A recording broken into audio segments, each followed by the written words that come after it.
ევროპარლამენტში დღეს საქართველოს საკითხზე დებატები იმართება, რის შემდეგაც დღის წესრიგის მიხედვით 9 ივლისს ევროპარლამენტარები კენჭს უყრიან ანგარიშს საქართველოს შესახებ. რეზოლუციის პროექტში, რომელიც პარლამენტის ვებგვერდზეა გამოქვეყნებული, ხაზგასმულია, რომ ევროპარლამენტი არ ცნობს თვითგამოცხადებულ ხელისუფლებას, რომელიც დოკუმენტის თანახმად ქართული ოცნების პარტიამ 2024 წლის 26 ოქტომბრის გაყალბებული საპარლამენტო არჩევნების შემდეგ ჩამოაყალიბა. გამოქვეყნებულ დოკუმენტში ნათქვამია, რომ ევროპარლამენტი მკაცრად გმობს ძალადობრივ რეპრესიებს, თვითნებურ და პოლიტიკურად მოტივირებულ დაკავებებს, საკმარისი სამართლებრივი საფუძვლის გარეშე და მშვიდობიანი მომიტინგეების, სამოქალაქო საზოგადოების წარმომადგენლების, პოლიტიკური ოპონენტებისა და მედიის წარმომადგენლების სისტემურ წამებას. მოითხოვს, რომ ხელისუფლებამ თავი შეიკავოს ძალის გამოყენებისაგან, პატივის ცეშ შეკრებისა და გამოხატვის თავისუფლებას და გააუქმოს ცოტახნის წინ მიღებული დრაკონული კანონმდებლობა, რომელიც მიზნად ისახავს სახალხო პროტესტების ჩახშობას, გამოხატავს განსაკუთრებულ შეშფოთებას პოლიტიკური პატიმრების მზარდი რაოდენობის გამო და კიდევ ერთხელ მოუწოდებს ყველა მათგანის დაუყოვნებლივ და უპირობო გათავისუფლებისაკენ. ევროპარლამენტი ბიძინა ივანიშვილის, მისი ოჯახის წევრებისა და მისი კომპანიების მიმართ დაუყოვნებლივ და მიზანმიმართულ პერსონალური სანქციების დაწესებას ითხოვს და მოუწოდებს ევროკავშირს სხვა იურისდიქციებთან, კერძოდ გაერთიანებულ სამეფოსთან თანამშრომლობით გაყინოს მისი ფინანსური აქტივები. ტექსტში ევროკავშირი მწუხარებას გამოთქვამს იმ ფაქტის გამო, რომ ქართულმა ოცნებამ ვერ გამოიყენა ისტორიული შესაძლებლობა, რომელიც საქართველოს როგორც კანდიდატ ქვეყანას მიეცა ევროინტეგრაციის გზაზე წინსვლისთვის და აღნიშნავს, რომ ევროინტეგრაციას კვლავ მხარს უჭერს მოსახლეობის აბსოლუტური უმრავლესობა.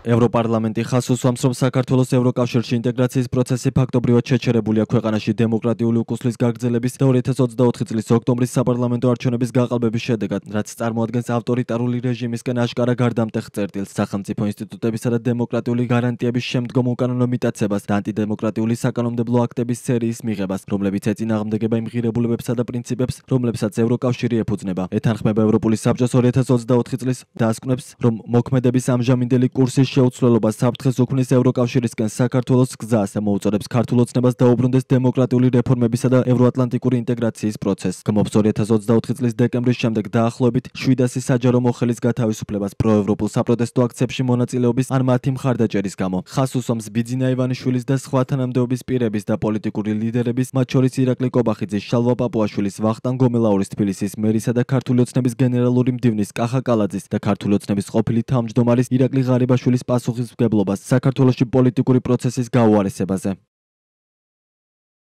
დებატების დაწყებამდე ევროპარლამენტარებმა პეტრა საუსტრევიჩუსმა და დაინიუს ზალიმასმა ევროსკოპს ესაუბრა. მათი თქმით, საქართველოში ვითარება უარესდება და დემოკრატიის არანაირი ნიშანი აღარ არის. Georgia become the country with political prisoners.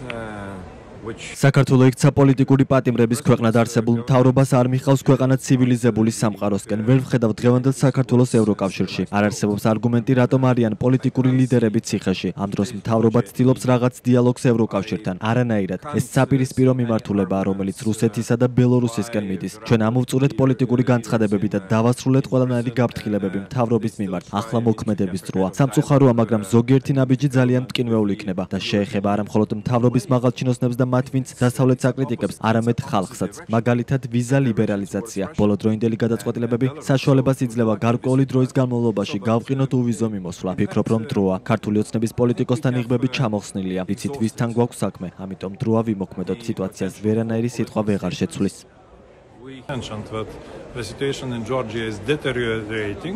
საქართველოში ვითარება უარესდება, დემოკრატიის არანაირი ნიშანი აღარ არის და შეგვიძლია ვუწოდოთ საარჩევნო ავტოკრატია ან სრული ავტოკრატია. იმას, რაც ჩამოყალიბდა, როდესაც პარლამენტი გახდა ერთპარტიული. საკმარისია იმის თქმა, რომ დემოკრატიის არანაირ ცნებას არ შეესაბამება, მაგრამ ჩვენი მოთხოვნა რჩება იგივე: პოლიტპატიმრების გათავისუფლება, პლურალისტულ დემოკრატიასთან დაბრუნება, ახალი არჩევნების ჩატარება და აშკარა რა ბერკეტებით შეგვიძლია გამოვიყენოთ სანქციები და სანქციები ყველა იმ ადამიანის მიმართ, რომლებიც პასუხისმგებელი არიან ჩვენი საერთო ღირებულებების დარღვევაზე. გვაქვს შანსი, რომ დავძლიოთ წინააღმდეგობა ევროკავშირის შიგნით, რადგან მხოლოდ ორი სახელმწიფოა წინააღმდეგი. დანარჩენი 25 მხარს უჭერს. ეს არის კარგი ნიშანი, რომ ევროპა ერთიანია საქართველოში განვითარებული მოვლენების მიმართ.